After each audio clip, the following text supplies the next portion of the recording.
ਇਹ ਇੰਨੀ ਸਰਦੀ ਦੇ ਵਿੱਚ ਬਾਹਰ ਜਾ ਕੇ ਕਿਹਦਾ ਫੋਨ ਸੁਣਦੇ ਨੇ ਪਏ। ਵੇਖਾਂ ਤੇ ਸਹੀ ਤਰ੍ਹਾਂ। कोई गल नहीं यार, खाना खा के फिल्म देख लो या फिल्म देख के खाना खा लो। गल तो एक ही है ना यार। मैनू घरों कोई मसला नहीं आया, मैं किहड़ा डरना जनानी तो। तुसी आओ गड्डी लैके, मैं रेडी हाँ। ਤੁਹਾਡਾ ਮੈਂ ਕਰਨੀ ਆ ਨਾਚ। कोई गल नहीं, कोई गल नहीं, ठीक हो गया। आजो आजो आजो आजो। ਇਤਵਾਰ ਦਾ ਇੱਕ ਦਿਨ ਹੁੰਦਾ ਹੈ, ਉਹ ਵੀ ਸਾਰਾ ਦਿਨ ਯਾਰਾਂ ਦੋਸਤਾਂ ਦੇ ਨਾਲ ਫੇਰ ਕੇ ਕੱਢ ਦਿੰਦੇ ਨੇ ਤੇ ਮੈਂ ਇੱਥੇ ਘਰ ਕੱਲੀ, ਮੇਰੀ ਇਹਨਾਂ ਨੂੰ ਕੋਈ ਫਿਕਰ ਹੀ ਨਹੀਂ ਹੈ। ਅੱਜ ਮੈਂ ਵੀ ਐਸਾ ਬਹਾਨਾ ਬਣਾਣਾ ਹੈ ਨਾ ਕਿ ਕਿਧਰੇ ਜਾ ਹੀ ਨਾ ਸਕਣ। तेन की होया? ਮਾਸਾ ਮੇਰੇ ਨਾਲ ਸਿਰ 'ਚ ਬਹੁਤ ਜ਼ਿਆਦਾ ਦਰਦ ਹੈ ਤੇ ਨਾਲ ਮੈਨੂੰ ਅੱਜ ਬੁਖਾਰ ਵੀ ਚੜ ਗਿਆ।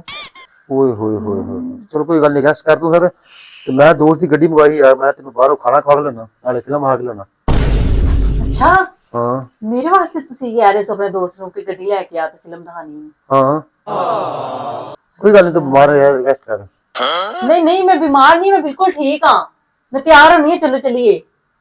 तो तू एडा बीमार दा क्या लिखा? नहीं वो तो मैं वैसे ही ਤੁਹਾਨੂੰ ਰੋਕਣ ਵਾਸਤੇ ਕਰਦੀ ਵੀ ਸਾਂ। ਮੈਂ ਕਿਹਾ ਚਲੋ ਤੁਸੀਂ ਨਾ ਜਾਓਗੇ ਉਹਨਾਂ ਦੇ ਨਾਲ ਅੱਜ। अच्छा जी, तू बिल्कुल ठीक है? बिल्कुल सही है मैं, पक्की गल है? पक्की गल है। चल ठीक है, फिर मैं दोस्तों ने जा रहा फिल्म देखने ते खाना खान, ते ध्यान ना घर दा ध्यान रख, ते भांडी भूंडी बगना ते खाना खा। ठीक है, मैं रहेगा ना, मैं भी बथेरियां ड्रामे पाई सीखा।